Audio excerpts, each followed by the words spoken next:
De Gaulle et la France libre.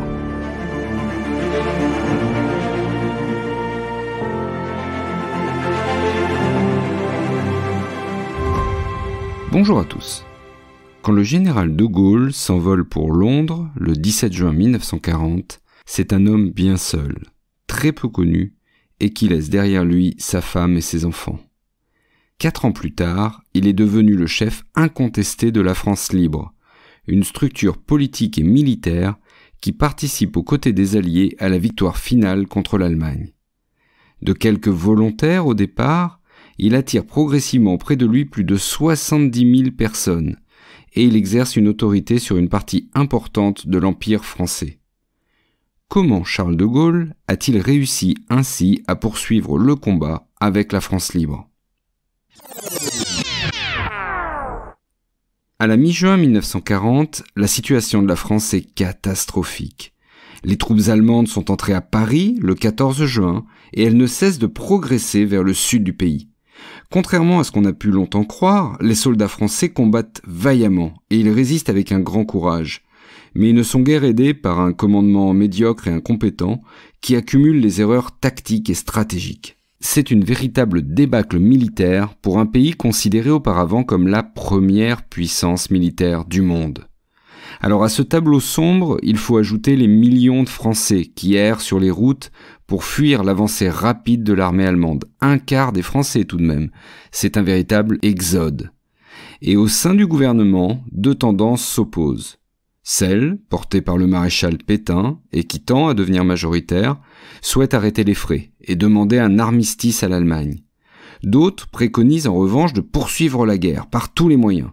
C'est notamment ce que pense le président du Conseil, Paul Reynaud, le ministre de l'Intérieur, Georges Mandel, ainsi qu'un sous-secrétaire d'État à la guerre et à la défense nationale, que peu de monde connaît alors, un certain général de Gaulle. Alors celui-ci est un officier de talent, qui s'est distingué lors de la Première Guerre mondiale. Il a été blessé et fait prisonnier. Il a tenté à de nombreuses reprises de s'évader, et à la fin de la guerre, il reçoit des décorations pour son action. Dans l'entre-deux-guerres, Charles de Gaulle se distingue par des écrits stratégiques stimulants, comme Le fil de l'épée en 1924, ou Vers l'armée de métier, paru en 1934. Devenu colonel, il combat avec efficacité au début de l'offensive allemande de 1940.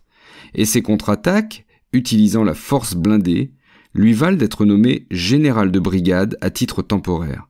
Et c'est donc cet homme d'action, partisan du combat, que Paul Reynaud choisit de faire entrer dans son gouvernement, afin de promouvoir justement l'esprit de résistance face à l'attaque allemande. Mais en ce milieu de juin 40, à Bordeaux, où le gouvernement s'est replié, les défaitistes sont les plus nombreux parmi les ministres. Paul Reynaud s'épuise à promouvoir son point de vue. Déçu et écœuré, il comprend qu'il est désormais en minorité au sein de son propre gouvernement, et il démissionne le 17 juin, laissant la place au maréchal Pétain.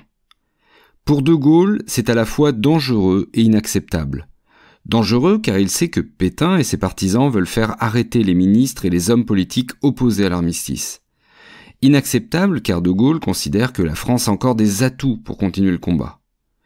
Le 17 juin au matin, il s'envole donc pour Londres dans l'avion du général Spears, le conseiller de Churchill qui avait plaidé jusqu'au bout pour que la France continue la lutte. Paul Reynaud lui a confié 100 000 francs sur les fonds secrets en soutien à cette détermination. Il faut quand même imaginer tout le courage de Gaulle, qui part quasiment seul, il y a juste son aide de camp qui vient avec lui, et il laisse derrière lui sa femme et ses enfants. Comme Churchill écrira plus tard dans ses mémoires de guerre, je cite, « Dans ce petit avion, de Gaulle emportait avec lui l'honneur de la France. » À Londres, il apprend le discours de Pétain qui a demandé l'armistice. Et après d'âpres négociations, et grâce au soutien de Churchill, de Gaulle obtient le droit de parler à la BBC dans le quart d'heure en français qui est diffusé à 18h. C'est le fameux appel du 18 juin 1940, dans lequel, après une analyse de la situation militaire de la France, il annonce que celle-ci doit continuer le combat car elle n'est pas seule. Il termine par un appel à le rejoindre avec ces mots « Moi, général de Gaulle, actuellement à Londres, j'invite les officiers et les soldats français qui se trouvent à Londres à se mettre en rapport avec moi. » L'appel est diffusé 3 fois dans la soirée et il est publié dans la presse anglaise ainsi que dans quelques journaux français de la zone sud. Et les derniers mots du général annoncent la couleur. Il dit « Quoi qu'il arrive, la flamme de la résistance française ne doit pas s'éteindre et ne s'éteindra pas ». Bon, toutefois, le résultat de l'appel reste modeste. C'est un chaos, la France à l'époque. Très peu de gens l'ont entendu. Il fallait écouter la BBC à la bonne heure pour avoir une chance de l'entendre. Il n'existe d'ailleurs aucune photo ni aucun enregistrement de cet appel. C'est assez révélateur. Et même parmi les Français qui vivent en Angleterre, notamment les dizaines de milliers de soldats français qui avaient été évacués de Narvik en Norvège ou de Dunkerque, ils ne sont que 200 à rejoindre De Gaulle. Le 22 juin 1940, tenant compte de l'évolution des événements, et notamment des conditions de l'armistice, De Gaulle fait un nouvel appel, et pour la première fois il emploie l'expression « France libre ». Vive la France, libre, dans l'honneur et dans l'indépendance. Mais cet appel ne connaît pas vraiment plus de succès que les précédents. Un exemple permet de comprendre à quel point il y a peu de monde à rejoindre le général à l'été 1940.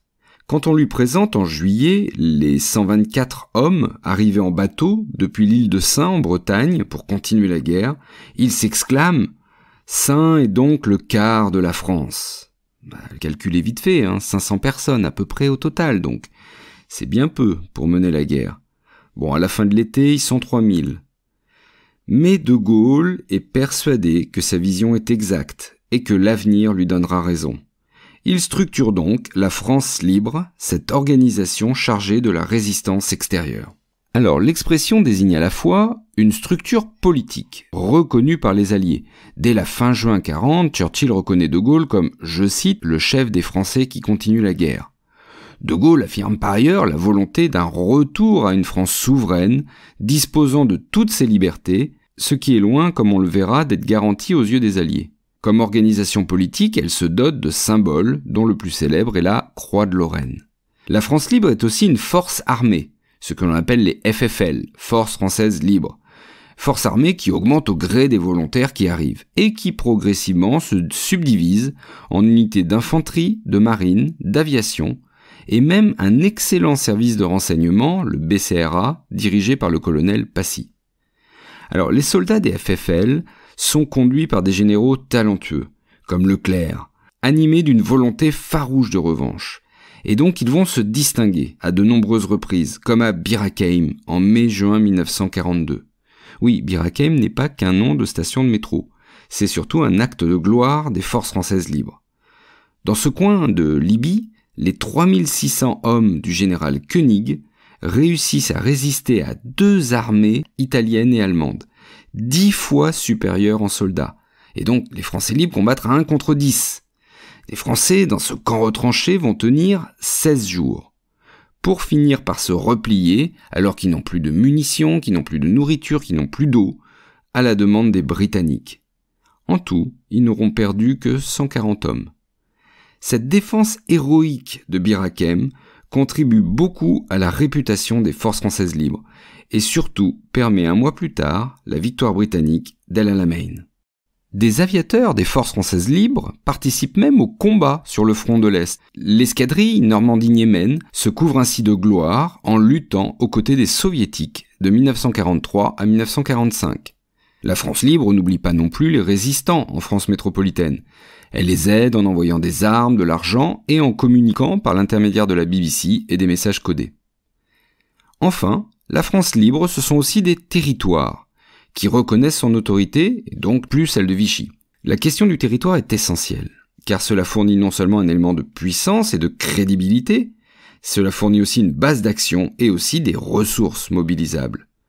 Au départ, il s'agit surtout de l'outre-mer et des colonies de l'Empire qui reconnaissent l'autorité de De Gaulle. En juillet, les Nouvelles Hébrides et les comptoirs indiens, en septembre, l'Océanie française et, surtout, l'AEF, l'Afrique équatoriale française, où Félix Éboué, le gouverneur du Tchad, joue un rôle essentiel.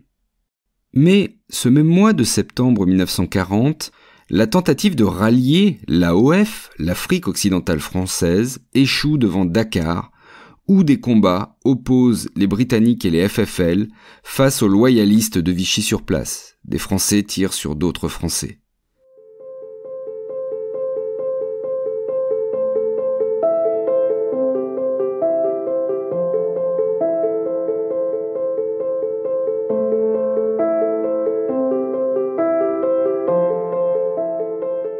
Le 24 octobre 1940, Brazzaville au Congo devient la capitale de la France libre et sert de base arrière pour les forces militaires de plus en plus importantes, surtout issues de l'Empire et notamment des colonies africaines.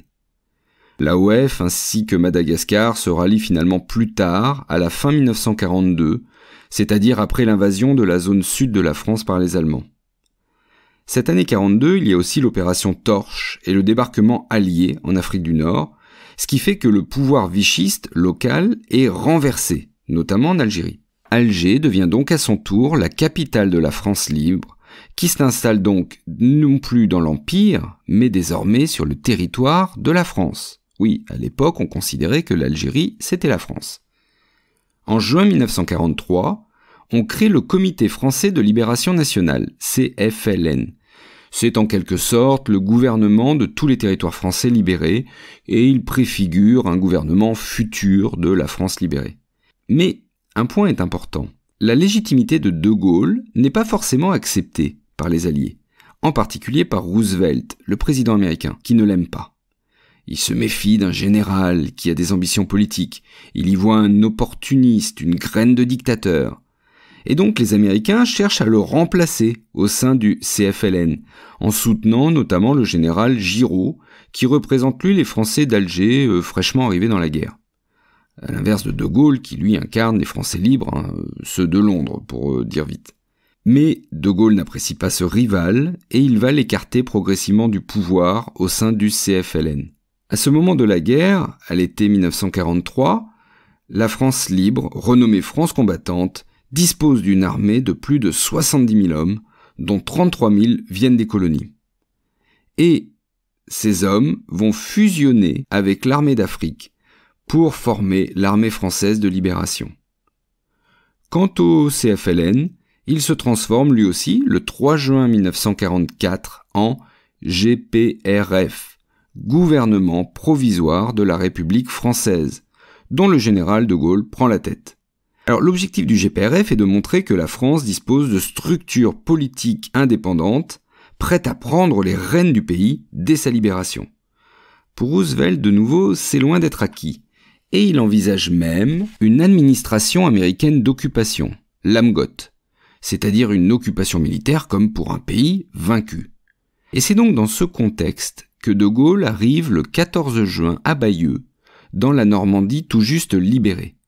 Son objectif est double, prouver sa légitimité par l'acclamation populaire et démontrer par là la souveraineté de la France libre à diriger le pays. Et c'est un succès, l'accueil est triomphal. De Gaulle lance même dans un discours sur une estrade improvisée ces mots « Nous combattrons aux côtés des Alliés, avec les Alliés, comme un allié. Et la victoire que nous remporterons sera la victoire de la liberté et la victoire de la France. » Un message clair en direction des Américains qui, face à la popularité de De Gaulle en France, abandonnent le projet de l'AMGOT. Après avoir participé à la bataille de Normandie, c'est aussi une unité issue de la France libre, la 2e DB, la 2e division blindée du général Leclerc, qui aide à la libération de Paris en août 1944. Et le 25 août, le général de Gaulle peut faire son entrée dans la ville et y prononcer son célèbre discours. Paris brisé, Paris martyrisé, mais Paris libéré. Alors en parlant de libération, à l'automne 1944, celle du pays est quasiment achevée, à l'exception de quelques poches de résistance allemande dans l'Est et dans les ports. Quant au GPRF, il entreprend le redressement politique et économique du pays, avant de laisser la place 2 ans plus tard, en 1946, à la 4e République. Mais c'est une autre histoire. Si vous avez aimé cet épisode du podcast, n'hésitez pas à vous abonner afin de louper aucun nouvel épisode. Vous pouvez aussi laisser une note ou un commentaire sur Spotify ou Apple Podcast. N'hésitez pas aussi à en parler autour de vous, le bouche à oreille est fondamental pour faire connaître un podcast. Et on se retrouve très bientôt pour une nouvelle page d'histoire.